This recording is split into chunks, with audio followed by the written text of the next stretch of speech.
You're listening to episode 57 of the Underhook Show. My name is Steve, as always, alongside my co-host Chris. Chris, how you doing on this Thursday evening? Good. I'm refreshed.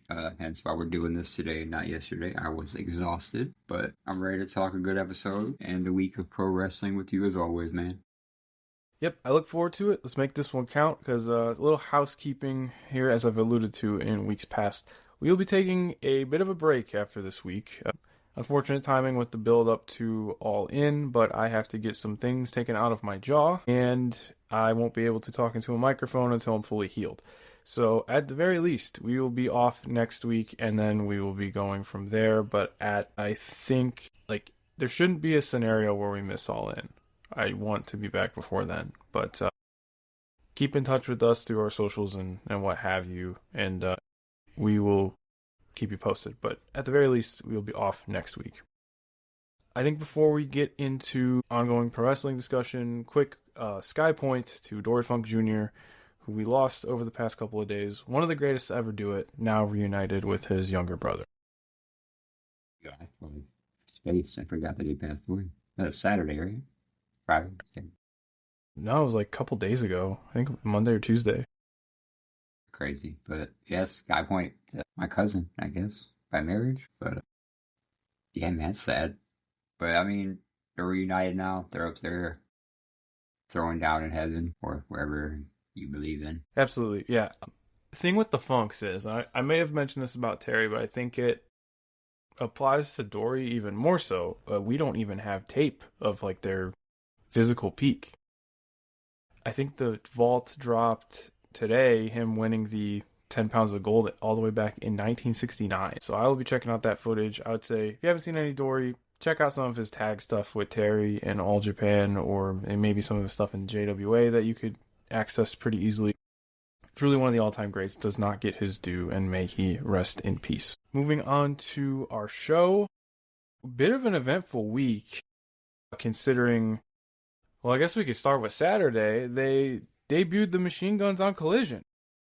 Yeah, they did it. Of course, they did it right. I missed the opening by like a minute or two, and right when I turned it on, it was the 6-man, because I was like, man, they had that amount. And then they were talking about Motor City Machine Guns, and I said, did I miss something? Like, what happened? But I went back and saw. So yeah, I found out through a Discord message, and I was out Saturday. I when I was getting dinner, I saw that they had the SummerSlam pre-show on ESPN. Completely didn't clock that they would have rolled out MCMG, but they did.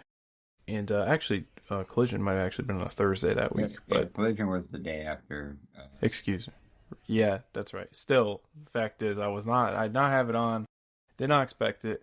Something in our terms that we call a motherfuck, where you say you curse out a player who's not playing well and then they pop off, or you say something's going to happen and then it doesn't. Think we might have motherfucked ourselves here by saying, oh, they didn't debut on Dynamite, they're not coming. Lo and behold.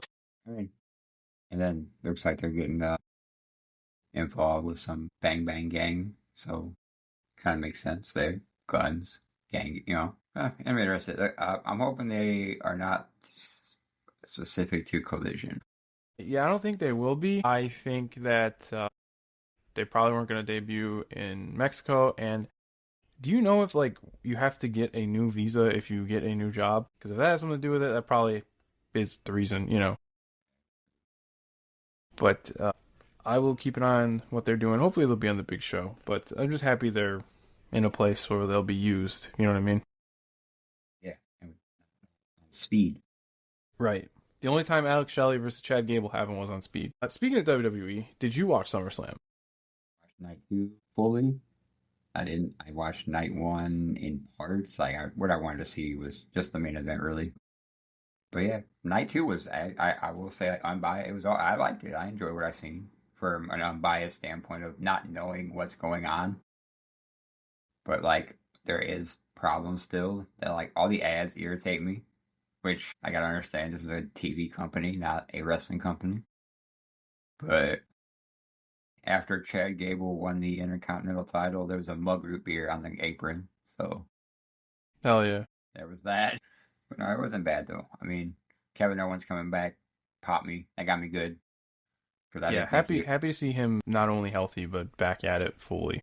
And he shouted out Rebel for being the reason that he came back. So Class yes, act all around. but wasn't bad though. In my honest opinion, like I said, I didn't see all night one, so I don't. I just knew the main event because that's what I wanted to watch. But I threw some matches on the ever-growing 2026 watch list, and I didn't. I thought I'd get to the Punk match around the weekend. Like my brother and I, like my brother's, still adamant about catching up with Punk. We did not yet though, so I will get to it eventually. What I will say I am looking forward to is the Kevin Owens CM Punk feud. I just think that those two at live mics, they did it. They did one promo before the Royal Rumble last year, yeah, and then they had that was where yeah. Punk said like, I didn't lose to Logan Paul. Yeah, like they're gonna spar and it's gonna be great. And I think the match, Punk on his day, man. I think he's still got it, and KO's gonna be motivated to be back in general, let alone in a world title program. I am very excited to see what they put together. It's probably the most I've been excited over a WWE match in quite a while. So And even like I said, like don't go into it trying to judge it, and you might enjoy it. You know what I'm saying? Like yeah, I mean that's go with into it with anything. open mind. Like I went into it like I needed something to watch on a Sunday night, or not even a Sunday night. I will give credit where this is due. This thing started at 5 p.m. and ended at 8:30. Hey, See, I would have made the same mistake I made with Redemption and WrestleMania and turned it on an hour late. but Tony Khan, hear me out. Hear me out. 9 o'clock even is a good time. You don't gotta push it to the limit every time. Like I was happy. 5, 8:30, I was chilling. But Yeah, really well, at the very least, you don't got to worry about that for All In because it's going to start, I believe, at noon our time. off that day, which is awesome. Yeah, we can get into our usual weekly discussion of AEW Dynamite. This being the Grand Slam Mexico special from Arena Mexico in Mexico City, home of CMLL, and as they called it, the Cathedral of Lucha Libre. And we can start with the venue because this is the best Arena Mexico has sounded. Because if you do frequently watch CMLL, you will know that they prioritize commentary with their broadcasts. So you are getting the bleed in of the crowd through the commentary. Whereas AEW mic this as they would any arena, and you got the full effect. And my goodness, this crowd was up for the show. I had to show the whole night. Threw me off sometimes because their accounting was a little off. So I could, but like it was off like a cue. Like especially during the 6-man tag, I got so confused. I'll talk about it later. I wrote that down. But yeah, I love this. I love this venue. They didn't have no Yeah, dancing ladies though. But no, so there were some differences as far as like certain entrances. The some of the usual ring crew or the dancers or they'll hold up the signs for each fall because they do 2 out of 3 falls. We're present for a lot of the Andrade like shenanigans, but yeah, this one felt a lot more like an AEW show compared to last year's. But I think that was the point. yeah, either way. Yeah. Starting from the top. Actually, I don't have the live blog. Yes, we get right into it here, and good heat check here. As cynical as we may be about Cajun Cope, because wow, that reaction for Edge, man. Yeah, Limit moment, and it was like, yeah, because I mean, you have to contextualize these things.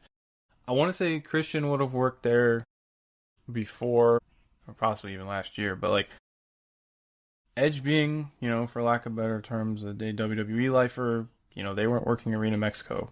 They'll work in Mexico, but not specifically here. also wrestling for Make Believe Pro. Checking another venue off his list. Oh, is he doing the Gardens? Yes, That's for somebody from Toronto, like, lack of better terms, it's like Wrigley Field. I believe it's the guard. Wherever they announced that he's wrestling on their show. So Yeah, if they're working Maple Leaf Gardens, that was like the building that the Leafs played in for like a very long time, and it's like a landmark, and they redid the interior for events. So like that'll be huge for him. don't know if AEW may have ran there before, but don't quote me on that entirely with my Ontario geography. But opening match, Cajun Cope and the Bucks against the Death Riders. Kind of the ideal opener for a show like this, to where you got your good guys, you got your bad guys. Arena Mexico crowd notorious for really feeding into that dynamic. They take pro wrestling in earnest a lot of the time. So this was a perfect setup to that. Despite the Death Riders being heels, Moxley felt like a god walking into this room. Mystical level. Yeah. Great bit by Pac with the England international jersey, because for those who may not know, England eliminated Mexico in the World Cup in Mexico. And that immediately got a ton of heat on him, which was a good way to flip, the excitement of them walking in through the crowd. Last time the Death Riders worked here, they did not do this. They actually entered through the stage. So it was cool that they got to do their thing. Like I said, differences between AEW wrestlers on a CMLL show and AEW show in a CMLL venue. Notes on this match, really just Moxley being the glue for this whole thing. Stooging for everything. I don't know. Singlet was kind of glue. And there you go. And it was full singlet Pac, right? He had the long boys on. They know what Mexico needs. Oh yeah. Got the goods there. But Moxley was gluing this whole thing together, knowing when to bump, knowing when to stooge, especially with all the different moving pieces. Because you can get a lot of wires crossed there. But allowing everybody to get their shine, to get their moment, and just overall, like I said, good guys, bad guys, you let them do their thing. Yuta and Garcia, very familiar with this room by now, so that they just fit perfectly. It felt strange to me that Claudio was not on the show because of how often he works here. Yeah, I got me a little worried, but then they announced he's going to be in that. He's I believe he's on Collision. Yeah, he's on Collision against Austin. Yeah, we could talk Continental Cup after we get to this. We're leaks in the Collision anyway, so that's fine. Yes. I just really thought, I don't have too much else on this. I thought this was fun. It was all it had. It was all that it needed to be, and Moxley needed the victory to, look strong heading into the tournament. That's made for it. I can't wait. Yeah, I was surprised that one of the tag champs took the pin here. My opinion, a different pair of tag champs should have been pinned on this show. But we will get into that a little bit later. Yeah, Continental Cup. I'm going to use more English soccer context here because I think a lot of people are confused as to why they're doing this tournament now. So, every year in England they have what's called the FA Cup, like the English Football Association Challenge Cup, where every pro team and even semi-pro teams, they get in this big old tournament, and the final is at Wembley Stadium. So because of Tony Khan's involvement with the sport, he owns Fulham Football Club. I think he wanted to kind of do his own rendition of having a wrestler hoist the cup in Wembley Stadium in a tournament. And I actually like the idea of a mid-year defense of the Continental Belt. So if you do need to do any booking maintenance, you can. And plus, Moxley needed something to do anyways. And I would assume that he's going pretty far, if not winning the whole thing. So that's why they're doing a Challenge Cup with the red ribbons and all that, like in Wembley, because of the FA Cup. It's a reference. Yeah. I didn't know about that. A lot of wrestling fans didn't, and there's so much confusion over it. I'm like, well, it's Wembley, it's a cup. Like, that doesn't necessarily mean it has to happen, but like I don't mind it. A to point B, like you got a lot of wrestlers on the show. It makes sense, it's fine. Yeah, but it shows AEW, they've gotten flack in the past for how many tournaments they run. But if you look at this field, it's like they let them do this because this field's pretty awesome. A lot of interesting matchups in the first round and some faces we haven't seen in a very long time. I mean, I know Eddie Kingston's been working in the Indies, but Eddie Kingston has not wrestled on AEW television since December. He's been a Ring of Honor, correct. But he's on Collision against Jake Doyle. Real interesting matchup there. Matt Sydal is someone we haven't seen in a very long time. That also on Collision as well. But him versus Orange should be sick. Like, I'm actually really excited for that match. And then Shibata, isn't it? Shibata versus Nigel, which, I mean, imagine telling somebody that match was even possible like 10 years ago. Well, not 10 years ago. Well, Nigel was retired by then. Shibata was not. But, like, since Shibata's injury, you know what I mean? Saying, hey, by the way, one day you're going to be able to turn on TNT and watch Katsuyori Shibata wrestle Nigel McGuinness. That's insane. It's ludicrous. And then, we're revisiting the Jay White Finley stuff now that Jay White's okay. I think there was a bit of a scare with the head bump. And Roddy and Kyle, a tremendous pairing. You know what I mean? Yeah, rounding out the first round, Claudio Castagnoli versus Ace Austin, John Moxley wrestling Jack Perry for the very first time, and Brian Cage versus Hechicero. So some Don Callis family infighting there due to the draw of the tournament, but I like that. I think something that they do in Japan quite a bit that you don't often get in America is that two people from the same faction will often have to fight in a tournament. Yeah. Sure. And on paper, what the hell does a Brian Cage Hechicero match look like? Yeah, like, count me in. I want to see that match. So, yeah, Hechicero, you think of him for his prowess on the mat, but no, he can throw bombs, man. Like, I'm excited for this tournament. And whether the final is, I mean, I would think it's Nigel versus Mox, but I mean, you could do Jay White Mox. You do Eddie Kingston Mox. Hell, you don't even have to have Mox. But it's an exciting prospect. I'm leaning Nigel in the final. Mm-hmm. Like, you're going to have that Eddie Kingston run. Yeah. So, I talked to you about this when the bracket dropped, or the opening round dropped, rather. Could be Nigel's swan song, due to the fact that a week before Wembley, he's wrestling Lee Moriarty on Death Before Dishonor, and the stipulation is that if he loses, he can never work in Ring of Honor again. Now, once again, Nigel being an Englishman, there's no bigger stage you can go out on than Wembley Stadium. So, not trying to put the cart in front of the horse, but I wouldn't be surprised if that's where they're going with it. Any Nigel match we've gotten in this decade has been a gift. Just put that out there. Oh, yeah. It's very much like a master-student dynamic, you know what I mean? Or like a teacher-student dynamic. I feel like this might... I don't really watch a lot of Ring of Honor, but what I see with like STP on like Dynamite might be where Lee Moriarty leaves STP, that is not like... So I feel like if you watch a lot of stuff, like Lee would just shake his head after like they start beating people up. Yeah. I mean, we're Tiger style guys. He's somebody I've wanted more for a very long time. So if that's what it takes, so be it. Yeah, STP in general rules. Like, yeah, they're really good. And like the infantry side, like the infantry going with them actually like helped them. Not that I didn't like it, but they weren't like, oh man, the infantry. Sure. But when you watch them, they're really serviceable TV tag wrestlers that will do what the match calls for. And I think that's why they happen to be so involved. Yeah, good hands, absolutely. Now, like they got like characters behind them. They're good. Yeah. Back to Dynamite, we got a recap of the Kenny Omega Will Ospreay Town Hall from last week. Did the edited version do anything for you? Yeah, why couldn't they do the edited version in real life? You know what I'm saying? That's a great question. They could have did this promo was what, 4 minutes maybe, 5 minutes maybe. Instead of 20. Yeah, do this. You could have summed all of that. Yeah, you could have did that last week, guys. You didn't have to do a 36-minute overrun.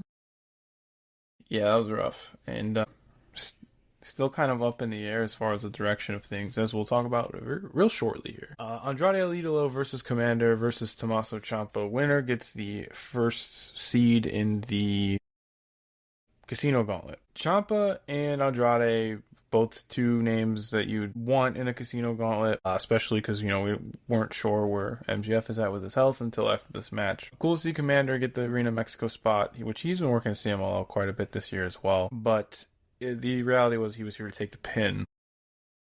Didn't think this match was bad. I did think it was too long for what it was. The comedy stuff didn't bother me, but if you are a referee, why are you counting a pin fall on a pair of pants? Yeah. Ciampa beating up the pants, that didn't bother me. But why is the ref getting down to count that? You know why? All right, the wrestler worker. Who was the ref in this match? Was it Aubrey Edwards. I knew it was Aubrey. That's why. I always work for Mystery Wrestling. She knows how it goes. Yeah. Yeah, no, she can get down with the shtick, but I was like, yo, what are we doing here? That was a little too much for me. Andrade getting the big homecoming in Arena Mexico. I wanted to see this since he left. Like, please get him in CMLL soon, man. He's the guy. He's the only one that had the ladies. Yeah, cause he's got that kind of motion. Yeah, this match was ruled though. Like I love these three dudes. Good opener. Oh, not opener. Good second match. But Would have been a fitting opener on any TV yeah. for them, yeah. But like, I just hope they're not. I mean, I'm glad Ciampa wasn't the one that took the pin. And No. Vortex. Yeah, no, that wasn't gonna happen. I think that's why they did the three-way here. They want Ciampa featured. That's kind of the ideal slot for him on All In. Is the gauntlet match, and he gets to check off Arena Mexico. Well, he might have done something in the past. Don't quote me on that. Him going full gringo, I was a little thrown off by because I mean, yeah, he is from Boston. Okay, so that would check out. But you remember he was the Sicilian psychopath. That's the thing. Like I think of him as Italian a lot of times. So excuse me. I did the same thing. I was like, wait, wasn't he the Sicilian psychopath? And then I was like, well, and then he's like, he's from Boston, Massachusetts. I was like, oh, okay. Yeah, exactly. Never mind. So Tommaso Ciampa. Yeah. You want to get into the post match now? Rocket. So Maxwell Jacob Friedman comes back. Crowd goes nuts. Bloodies Andrade. The crowd's, Arena Mexico crowd very familiar with MJF by this point. With his, he did dates in 2024 and 2025, and Bloodies Andrade, which answered my question of if they were able to bleed, so maybe that's more of a company thing than the venue rules, because bleeding in CMLL is typically not allowed these days. Real bells, whistles, alarms, red flags, whatever warning signs you want to throw up to the fact that he's doing the Real World Championship gimmick. Oh yeah, with the Burberry, Triple B, absolutely. This is a man who got pinned. Understand through Ospreay's interference, but he got pinned. Yeah. He didn't relinquish that belt. He got pinned. I know MJF's going to have some sort of nonsensical argument as a heel. I feel like his issue should be with Andrade and not with Omega. Yeah, he says probably the Ospreay too, I think. Sure, whoever's the champion exiting All In. But right now it should be Andrade. But we've danced around this MJF Andrade feud for so long. I don't know why that they don't just focus on this right now. Because they backed themselves into a corner. I guarantee you, this was supposed to be the match at the pay-per-view. But I think MJF getting hurt or wherever happened messed something up in the process. Then they had to hurry up and audible, do this casino battle royal, and now you're audibling again by having him come back to be a second participant. Yeah. It tells me one of two things. Maybe that this Andrade MJF feud is supposed to be now, and he's still not 100%. You put him in the casino gauntlet to where there are so many moving pieces. Maybe he is still hurt, but this should not be Ospreay's first defense. I don't think it's going to be him big. No, I think you do the casino gauntlet, and I think you do MJF Andrade at All Out at this rate, right? I don't know. I just don't like him carrying around the. We don't need to do an undisputed thing with the two belts. Like, he lost.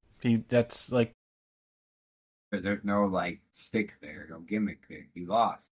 Yeah, say what you want about the Punk Collision stuff.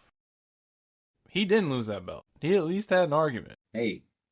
You don't even want to do that. So Punk, Money in the Bank. He didn't lose that belt. Hey, so. All right, well, so MJF is back. I don't like where we're headed yet. I will wait and see. But video package for Mercedes Moné and Willow Nightingale, just getting me hyped for this match. I am all in on this. No pun intended. It's all in for the match they announced after this one. Yes. Which we can get to the 6-woman match. Brawling Birds and Willow Nightingale against Divine Dominion and Mercedes.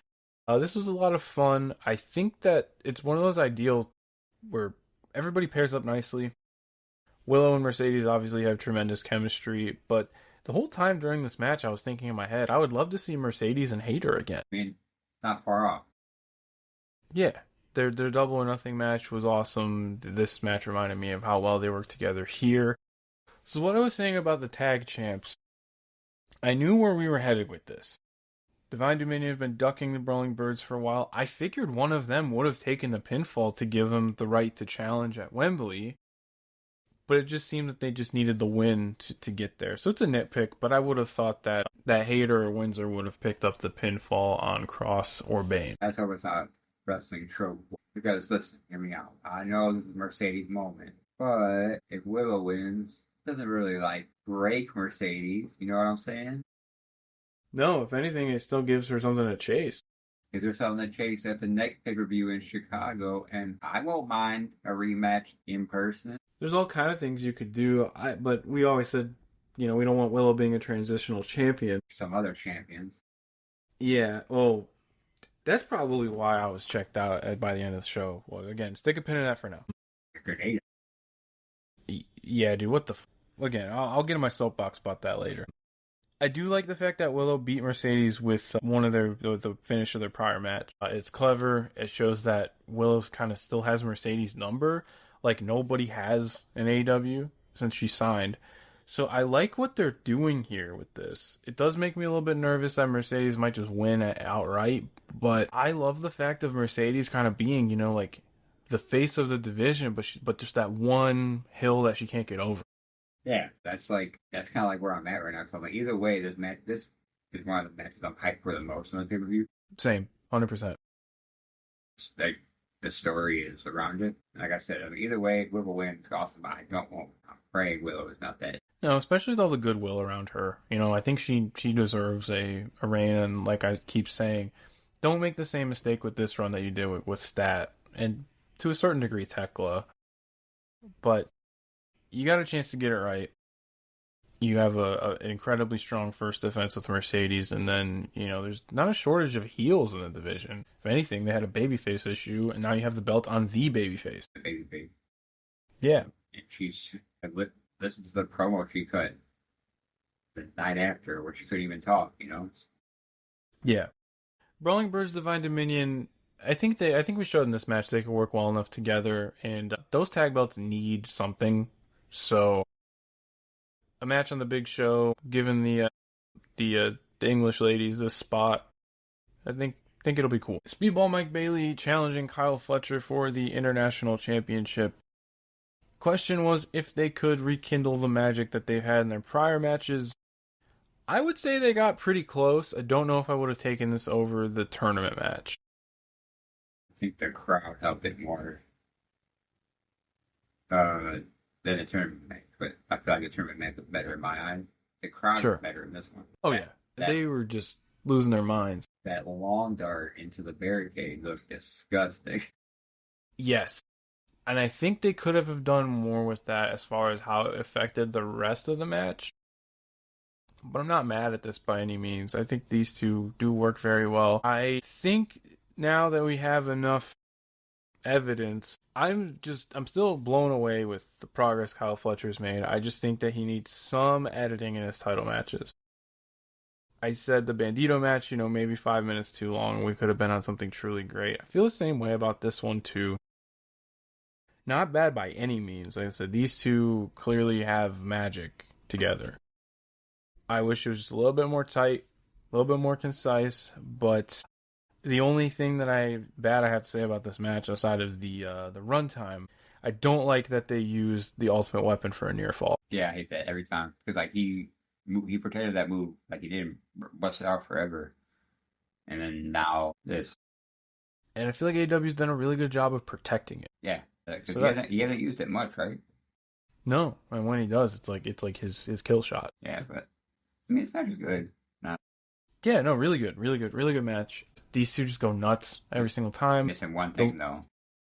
Yeah, they 2 weeks in a row. By the way, and get our boy down there. Two maybe 2 weeks in a row. I'm a little scared now. They are in Vegas for Collision, so maybe he's got business to attend to. I mean, he might have to get some Mary Jeans. Yeah, we're in the high rollers room, So, if it's all continental matches, we won't see them. So that's another good point. No ringside, no secondaries at ringside. Also, in the main event, they did no seconds as well. Yeah. Bullshit. They know what they knew what the ratings are, what brings the ratings. They're trying to nerf our boy with these rules, dude. I think Josh has something to do with it. We'll get him on board eventually. He'll understand. Yeah, Speedball and Fletcher, I mean, they know that this is one of those concrete pairings now where they're going to go tear the house down every time. And, now you're taking it international and all this stuff. Like, I think it's far from the last time we're going to see these two wrestle. And it's a feather in the cap for Fletcher in this international run. I'm curious to see where they go next with it outside of the inevitable Okada match. Like, do you think yeah, it's gonna be Okada. I feel like it's gonna be Okada Fletch, and then what, Night Derby probably. I'm assuming. I would hope so. Yeah, because yeah, okay. Yeah, which the great way to pace this show with Okada cutting off Fletcher's celebration because Okada was just being the biggest shithead in the building on the show. It was amazing. Right now, when Mystico came out, and then right after when Jericho came, oh my, I was laughing. He was awesome. So first off, cutting off Fletcher's moment, and then just like trying to cool guy Mystico and Jericho sing alongs, plugging his ear. Like he's so good. Like he's this seen as like this prestigious big match guy, but he's so good at the slapstick stuff too. I'm a big BTS fan. That randomly. Yeah, he was at MetLife, Yeah, and then flew down for this show. Yeah. I was like, man, my man's living his best life right now. Yeah, which, speaking of, Don Callis family assembled with Hechicero, Kazuchika Okada, and Kevin Knight taking on the babyface team of Mystico, Lionheart, Chris Jericho, and Darby Allin. I was one of the many who was asking why was Mystico... Yeah, Corazon de Leon, thank you. I was one of the many asking why the hell is Mystico coming out first. Then we got the tremendous cutoff. Yeah, you got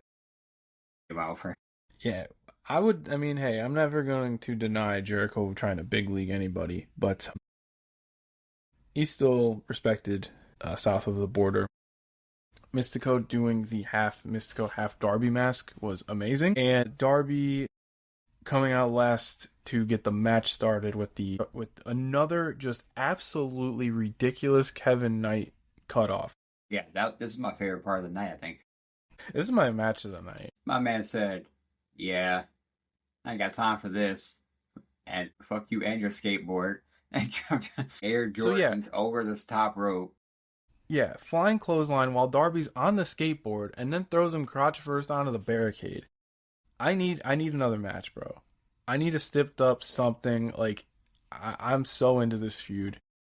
And that's kind of the cheat code of this match with Darby, is because you want to see him beat the shit out of Kevin Knight. Well, on top of that, we've never seen him and Okada interact. At least maybe in like Anarchy in the Arena, but not in like a traditional match setting. And Darby Hechicero is the most interesting pairing in the whole match. So then on top of that, when you do have the big Mystico comeback, you do have Jericho, having his moments in, like, this was kind of foolproof. And I was a little worried about the lineup on paper. But I had a blast with this match. This was my match of the night. Easily, I do have a couple of points from this. Darby reminding us of how good of a wrestler he was with Hechicero, and finding a way to go from a Romero special, like the kind of like stretched out surfboard, to somehow like smashing his head into the turnbuckle. They did this in picture, by the way. I must have missed that spot then. Yeah, they had the Darby getting his ass beat segment in picture, which is a crime. Tends to be, though, like, heel controls go to picture, which I disagree with that, but I mean, that's not my call. Yeah, followed that by Okada picking out Darby out of his low pay with a shotgun dropkick to the floor. My God, like, I can't believe we haven't gotten tired of this yet. But they still find a way to make Darby just dying every week exciting. Yeah. He has mastered the art of dying. Yes, and it's just tremendous each time. Cool to see Okada and Mystico share a ring again. I think most recently they did it was at Revolution. Now, obviously, Mystico's home. Just one of those things where, Tony Khan was stacking the deck, just kind of because he can do that. Another cool bit was how Kevin Knight knew how to work this room. It was a callback to all the way back in late 2024. He was a second for Claudio. Before there's any notion of him turning heel in AEW, he was working Rudo in CMLL. He was the second, and then I think he worked a tag of some sort where he was working heel. And so he knew how to interact with the crowd, get that initial feedback, and just so good. Like, yeah, I praise him to high heavens, but again, you see him in different scenarios, different type of matches, different audiences, nailing it each time. And this was just another example of that. And I didn't even mind Jericho's contributions to the match. You know, he had that really cool Judas effect out of midair. The only thing where I talked about the differences between a CMLL presentation and an AEW show was how long Hechicero was in La Mystica, because in CMLL, once Mystico got that armbar in, like that's it, the match is done. No, he had the. It was like foreign to me to see that hold applied for that long, but obviously it was because this was a pinfall victory. I yapped a whole bunch about this match just because I was so excited about it. But Chris, how do you feel about this one? My second match of the night. You could probably guess. Oh yeah, which one's my favorite? Yeah, but yeah. no. We got a little bit of ways till there, but I'll have a reason of why I'm not so enthusiastic, and has nothing to do with the match. Yeah, I'll say this is 2. We still haven't talked about 1, and then Speedball and Fletch will be 3 for sure. But something I forgot to say about Speedball and Fletch, by the way, I'm not used to how they did all the close ins on the actual like stage and the stairs and all that, because when I'm watching CMLL, they just used a hard cam. So that's just another cool detail we got from the AEW perspective. They just use that one camera right facing the stairs, or yeah, and they'll just zoom in. Yeah, like the production was awesome. Like I for sure thought Darby was going to be taking a bump down those stairs, and boy, was I wrong. No, he said, "What's the most fucked up way I can land on this barricade?" And then, by the way, like, knock my ass off the skateboard, like just decapitate me. Give him the $10,000, all right? Because man gets hit and groin with barricade. Like, God, yeah, no, but this match ruled. I love seeing Mystico, man. I love seeing Jesus. Yeah, and if you notice, he was getting booed during this match. I did not pay attention. I just was seeing how crazy over he still is, though. Still is, like, obviously, I wanted to get you the facts here, because, like I said, 2026 wrestling not as on the pulse as I would like to be. Did some digging around through the likes of Lucha Blog and El Club Lucha, and the vibe I got was, one, Soberano Jr. is turning a lot of heads there as, like, the guy, and he was, like, the top Rudo, but now he's, like, becoming, like, undeniable. The other reasoning being that this was a Wednesday night. So your traditional, like, just we're going to see the wrestling crowd will be at the Friday shows. Because this was a bit more of a hardcore audience. They said, so I did see people on Twitter, well, this might be every time CML does a show, but they said the line was, like, ridiculous, like, wrapped around the building. Yeah, like, they sell out, like, they do, like, over 100 sellouts a year. I gotta see, yeah. I need to go there, and I gotta go to the Egg Dome, man. Yeah, Corkin Hall as well. There's a whole lot of bucket list stuff, but hey, maybe one day we'll take the show on the road. Once we get that Patreon, Underhook International, yeah, LLC. Hey man, that'll be awesome. Now that they're running wrestling semi-regularly at Wembley Stadium too, that's like the cool thing. As much as 2026 feels like a down year, it's cool that we are getting the kind of global view of things. Soon I'll have a WrestleMania in Hammond, Indiana. So. Yeah, the true Mecca, the true hotbed, not the Tokyo Dome, not Arena Mexico. Hammond, Terry Funk himself there. Right? Yes, the insert sponsor here Dome in Hammond, Indiana. Yeah, it's definitely not gonna be Soldier Field. It's gonna be like the Amazon Warehouse Dome. Yeah, Cabela's Dome. The Owl's Beef Dome. I think of Chicago one. The Magic's Dome. It's gonna be all like, guys, we already been. Oh man, the Nick's Liquors Dome. The Nick's Liquors Dome. Let's go. They got best prices in the region. To be fair, that's incredible, man. Well, whatever dome it's called, we'll be there. Hey, you bring me wrestling, I'll be there. Yeah. Then we got a bit of a recap, which I needed for context for the Persephone stat stuff, because it feels like it's been a couple of weeks since the Survival of the Fittest. Yeah, definitely. Yes. What? Here's the thing about CMLL belts. There's like 1,000. Okay, cool. So it's the CMLL belt. All right. and they're not always defended regularly. So don't put too much stock into it. So the belt that Hechicero has is that the world title? Is that the heavyweight title?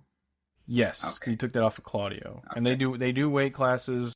All right. So Not sure the strictness of them compared to something like Japan. I gotta learn more there. I'm not gonna talk on them outside of my head about that. But what I do know is you might be a champion there and defend it once a year.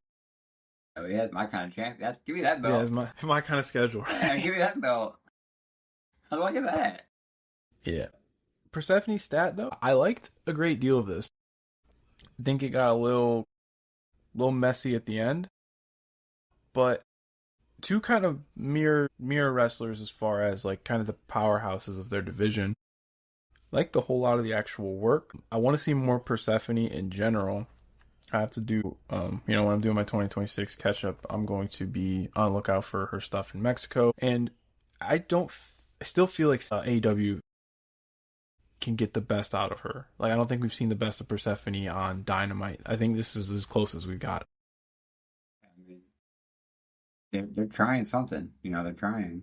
I think one time they were pushing her, she got that black eye. Yeah. Like, I feel like we're building to Maya World. Sheeta and Persephone versus Stat and a partner. Probably Maya World. Yeah. Because I believe Maya World and Hion worked Ring of Honor tapings, by the way. That's why they were here. oh hell yeah! I mean, look, Maya World. She's the TBS champion. She gotta be on TV all the time. Come on. Yeah, but And bring so, High on too. Yes, Or we can do.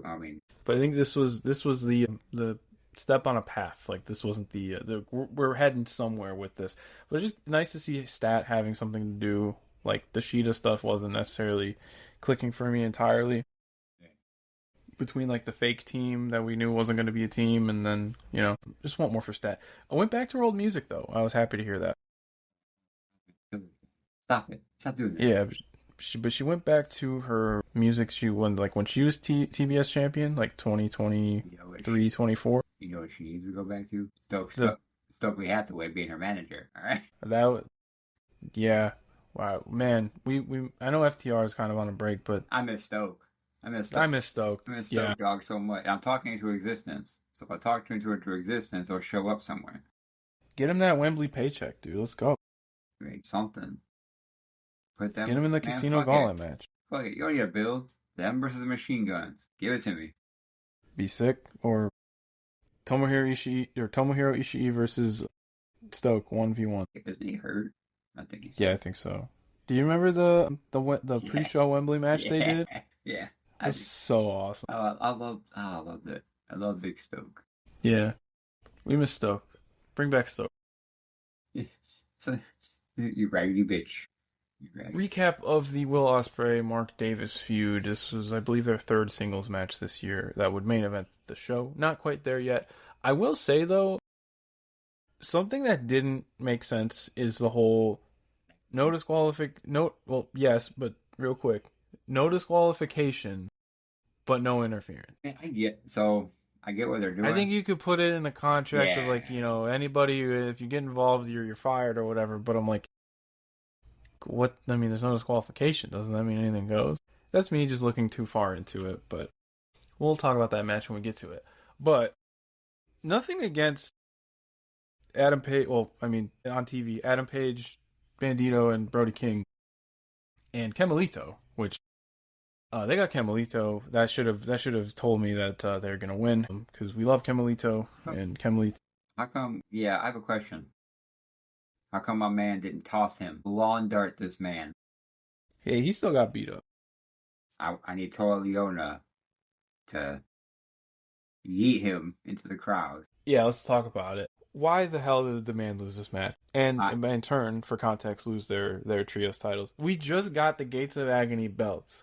After all this time, we just got the Gates of Agony belts. We cannot have shit in this house, Chris. The only thing I can think of is if they run it back at the pay-per-view. I'd be cool with that, because, I mean, Hangman needs something to do. You know what I'm saying? Like, that's the only thing I can think of. They run it back. Or just where you push Ricochet to be a single thing. What do you do with it? I don't want my dogs to get lost in the sauce. It sucks that the tag division is so, like, I don't use this term as like not towards maybe the ability, but so top heavy with like names because I'm thinking, okay, bump them up to like getting tag title matches, and that's just not going to happen when you have Edge and Christian with the belts. Young Bucks are probably going to win the belt. Motor City Machine Guns just came in. New Day are about to come in.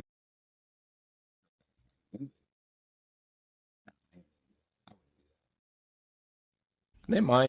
Yeah, I would. I mean, like I would do it, but don't have them come out like after the match. Like have them Think just they might do that, yeah. But I felt really bad, like for them. Like I was like legitimately disappointed in a loss for the first time because I'm like, they just got these belts. They needed something like this for the longest time, and they rock, dude. Like they're really good. They genuinely deserve sustained success, and I was really disappointed with the outcome. It's cool to see. I get the whole like Brodito and Hangman, and like that's something for Hangman to do right now. I don't think it should have came at the expense of the demand. like why if you're gonna do this, why couldn't you do this at the pay-per-view? Yeah, I would have been fine with that if You know you what gave I'm them the saying? trios belts for a month. That's Yeah. perfectly fine. These do not need to be long runs with these belts. However, like, what are we doing? Like, maybe do a rematch of the pay per view or something. I don't know, but I feel that you could splinter this off into a Ricochet Hangman feud, but at the same time, these belts are tied up in it now. Yeah. It was like Oh man, I was really like, I think I was mentally checked out of the main event because of this loss. You could believe that. no, That rarely happens to me anymore these days. when I Like I've seen enough. I've seen enough wrestling to not get all caught up in shit. But like, I really was stoked that the demand had something to do. because I did like I rewatched from I started at the speedball match, but I was in and out of this match, dozing in and out, and I saw the outcome. I said, "Yeah, fuck this. I'm not gonna have it in me to watch the rest of this." Is last night, Yeah, and it I was should have just done the same thing. I really should have done the same thing. because I was just like, I'm not mad that Brody King and Bandito have a title. I'm not even mad at whatever. It was just like, why now? We just got the belts on them, and now you're gonna unless you were putting them, like I said, in the on the pay per view, but you really backed yourself into a corner, not being let Hangman have a trial for a challenge for the world title. Yeah, and I thought we were. I was like convinced we were gonna get Swerve Hangman a couple months ago, like early in the year at Wembley. Swerve's been nowhere to be found. He's been oddly quiet heading into this show, but Moxley did that last year. So, or not last year, 2 years ago. I'm thinking of the last time they were at Wembley. Excuse me. Moxley was not on All in London 2024, so maybe they're gonna do a similar thing where they got a big angle at All Out involving Swerve. Regardless, I just want more for the demand, specifically Gates of Agony, because they just rule. I was so set on like 5 more different variations of the conglomeration versus the demand origin. Like as of now, we're probably not going to get it. Real disappointing, man. It's nothing against the new champs. I'm sure they're going to have a lot of fun TV matches and something to do with the pay per view. But man, this was a real gut punch for me. Got totally going to picking all 3 dudes up though. Yeah, Then I feel like if he threw Camelito, like that would have been too much. no, it wouldn't have been. It would have been just enough. It would. I've seen Camelito get drop kicked off the apron by Los Guerreros. So My thing is, they could have took care of that little guy, and if they would have lost, maybe I would have felt a little bit better. If they would have flung his little ass somewhere, Camelito rules. Have you ever seen him come out in the car? maybe. There was like one match where he drove out. Who's the little blue guy from the famous So, meme or the famous GIF of him getting drop kicked off the apron and flipping? yes, so That guy's there's awesome. Camelito and Caminito. Very similar name, Caminito. Okay, I think I've seen They them on like a WrestleCon show one. Yeah, they've wrestled each other many times, Camelito and Caminito. Oh wait, no, just recently they wrestled, didn't they? Maybe. Yeah, Because I think so. I've seen a CMLL flyer with them on it, I think. And I wanted to tune in because I was like, yo, this looks awesome. Yeah, then they take bumps quite a bit because even if they're not in the match, they'll be like posted up on the apron. And Like see? yeah. They said, look, you guys can stab each other on this show. We don't normally do that, but Don't touch put him. your hands on Camelito, you're gonna have problems. Don't know if you saw any of the photos from this show. He got his Death Rider badge, Camelito. My group. Yeah. Why? There's a picture of him with the Death Riders, and they handed him the patch. That's great. Official. I want to see him hop over the guardrail. Yeah, dude. I want to hear. That's. I want to hear like the Death Rider intro with the Camelito music. Oh yeah. We main event time. Mark Davis versus Will Ospreay in the Mexico City Street Fight. As I said, CMLL doesn't normally allow blood in this environment. I hope AEW tried to sell them on that idea, because there's a whole lot of it in this. Yeah, they're stabbing each other, throwing shit at each other's heads, dropping each other's heads on shit. A whole lot of plunder. Man, even barbed wire got involved too at certain points of the match, raking with the barbed wire, like one out of Moxley's book. Yeah. They didn't gimmick that one. They got that from Zona. The power bomb into the fan. Yeah, straight up. Yeah, I'm assuming it was a plant. I was still an insane visual. Yeah, like, man, this match ruled. I loved it. Yeah, and not the type of match. I mean, Ospreay, I would say he's underrated in his ability to gig. Not something you think of when you think of him, though. Cool to see more of that this year, especially when he's about to have a big main event run, where added effect as a babyface. So, did not expect double juice in this match. I love the blows that he does, raining down those elbows. Yeah, it is a really cool thing. Like I would have liked to see him win more matches with that, like before he defected. But that's obviously water under the bridge. I was thinking about it the other day. This is just kind of a side point discussion of. I feel like they did waste a lot of opportunities with a Will Ospreay and Death Rider story. Obviously, the ending of it was incredibly messy, but I just think they could have done like some cooler things. Like, can you imagine like an Ospreay Pac tag run? Didn't get it. So, I heard the Garcia match was really good. I got to go back for that. Yeah, it was from Collision, but I heard a lot of good things, so I'll put that on the list as well.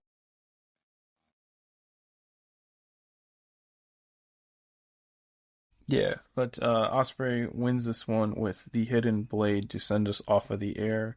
Bumping matches for Collision as the screen fades to black a good 30 minutes after the advertised runtime. So between the runtime and my just, getting the wind taken out of my sails over our guys losing, I think this is one I need to revisit to have a more enthusiastic opinion on. But like, it's one of those where I'm like, I could tell what's going on is cool. I just was not in the mood. Yeah, you absolutely made the right decision. That feels mad. Figured out. I said nope. Yeah. Another thing too on my end, they've been like Xfinity's been doing maintenance. So a couple times during the show, my TV feed looked like. Do you remember like the old Windows Media Player? Yeah. Where like when you put a CD in, it would start doing like LCD crazy colors, pixelated. Yeah, my feed was like that a couple of times during the show, including the main event. So apologies, didn't have the most in-depth feedback for a couple of matches here, but yeah, no, I was able to work it out, of course. But that was Dynamite, fun TV. I'm glad that Arena Mexico has become a fixture on the calendar because I mean, I think we could say that 2 years in a row it's been a success. I would do the special events. I call them. They know what they're doing. Yeah. Next week, like I said, we will be on break, but the Continental Cup starts, so keep an eye out for more ongoings as we head to Wembley Stadium. Chris, do you got anything else for me this week? All right. Well, if you got this far into the podcast, thank you so much for listening, and thank you for your patience. I hope our absence won't be a long one, but you'll hear from us when you hear from us. See you.